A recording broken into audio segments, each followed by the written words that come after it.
My name is Ben Schonberger, and this is my QBurgh Artist Spotlight.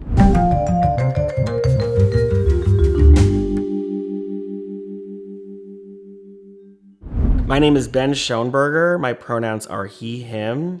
I am a visual artist. I work with lens and print-based media, and I am a senior lecturer at Point Park University. Working as a visual artist fuels me because it is the outlet. It is the most fluid way for me to communicate and to apply ideas and things that I think are really important and put those ideas into the world. So I have a long-term relationship with photography and physical things, and I rely on images, and I think that it fuels me because it is my number one mode of communicating an idea. If you want your visual art to connect with a community, you need to think about how you want it to be experienced outside of like a first-person relationship that you're having it with your work. So you start with an idea, it becomes, it goes into a process, a medium is chosen, tools are used, and then you have this thing. And then this thing, it ultimately becomes divisive. It's designed to communicate an idea or talk about something, specific, or maybe it's something abstract. So when you implement it into the world, that's kind of step one. And there are a lot of ways you can do that. I really like when my work is, curated and put into a grander context. But I think you have to be careful about, when you're putting things into the world and where you're putting things into the world and why you're putting things into the world. Because I think it's Marcel Duchamp who said it best, the artist does their 50% and then the world, applies their 50% to interpret. The artist makes it, the viewer interprets it, and things can be misunderstood, and things can be, things can change as we evolve. Things can mean one thing today and have a really different or difficult or exciting meaning in a few years from now. How my work sort of engages the queer community is that it is topically queer.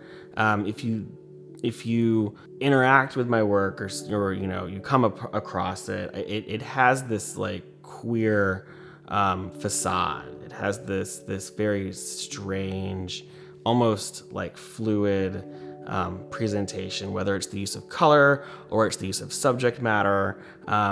It's kind of like the bait and switch, like I'm gonna like seduce you first and then take your wallet. But the themes, the subject matter is all connected and tied to specific queer history. So the work itself is queer. The queer community is a community that hasn't had, it has a history of having to gather in secrecy or to engage in, privacy because there's a fear of, being discovered, we'll call it outed, and then being ostracized or punished. So, I think anything that makes or allows visibility or cultivates a place for visibility is a signal of humanity. So, when my work is out in the world and people see value in it and appreciate it, it's almost like it's a win. Especially when it's validated or appreciated by like straight people. They're like, "Oh, this is so great." And I'm like, "Yeah, you like that?" And if you can make things that aren't inherently queer, if you can make them queer, or if you can cultivate a way for them to become queer, they become these devices that question what queerness is. I mean, at its core, the term queer means strange. We present things as strange as being, or we think about things being strange as being different. And, people immediately are weary with different. When I was in college, I never had a queer mentor. When I was in high school, I didn't have an iPhone. It was such a different time to be, in the closet or to be queer. It wasn't like considered this flex or this power move like it is now. And I truly am really proud to say that I believe that to be real. Looking back as being a college student, had I had a queer mentor, I think things would have moved faster for me. And I didn't have that cheerleader that I try to be for our queer students, because we have a lot. And they come from places in the state, in the country, where you have to watch your back, you have to protect yourself, you have to, be mindful of what you're doing. Even in the home, it's like it's a real thing. If your parents disagree with a lifestyle, they could cut you off.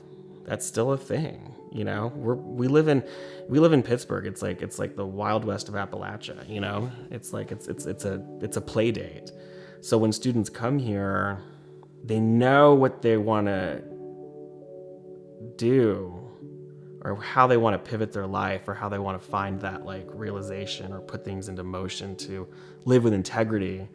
But making art is a great way to do that, because it's a great way to question. It's a great way to communicate ideas that we can't express verbally, or that we're not ready to express verbally. So when students or young people start to go that direction, having a cheerleader, having someone that knows how to drive down that road, it makes things so much more manageable, and like the confidence grows. And like people, like when you like your mentors, you learn like language, you learn process, you learn how to develop confidence, you learn how to stand by a statement. And great mentors don't teach you how to do things the way they do things. They help you find your way. And that's what I try and do with our students. And that's what I really like to do with our queer students, is help them find their way, because everyone's path is, inherently like a unique personal journey. My bad joke is Pittsburgh choose people up and spits them out. I think I do. It just does. I think Pittsburgh chooses a lot of people. And when I moved here and took accepted my position at Point Park, I was so happy and proud to see such a strong, visible queer community in an institution, and to see that type of support and the quality of a safe space, that it just blew my mind. It was like, wow, I'm a human being in this community, and this is amazing. I tell people all the time, Point Park isn't my school. It doesn't belong to me. It belongs to the students. I'm just lucky to be here. So, don't take it for granted. I don't make work with the mindset or the agenda. I'm going to make this and it's going to be queer. I'm going to make this and it's going to, be, people are going to see it like they see and understand what a pride flag means. I think the work stems from a sense of queerness, because my behavior, the way I carry myself, the way I look at the world, the way I laugh at the world, the way I am afraid of the world, comes from a queer sensibility. I teach through my queerness. That's everyone has like their own voice as an educator. I teach through my queerness. The way I teach is really queer. It's very fluid. It's very strange. It's sometimes ridiculous. And those methods work because I believe in them, and I have figured out how to refine it like a fine art practice. I think having pride means seeing value and establishing a conscious sense of belonging, even if it's just a sense of self-belonging, and being able to look at yourself and say, this is great. This is great. There is a place for me, and there's a place for others. There's a place for everybody.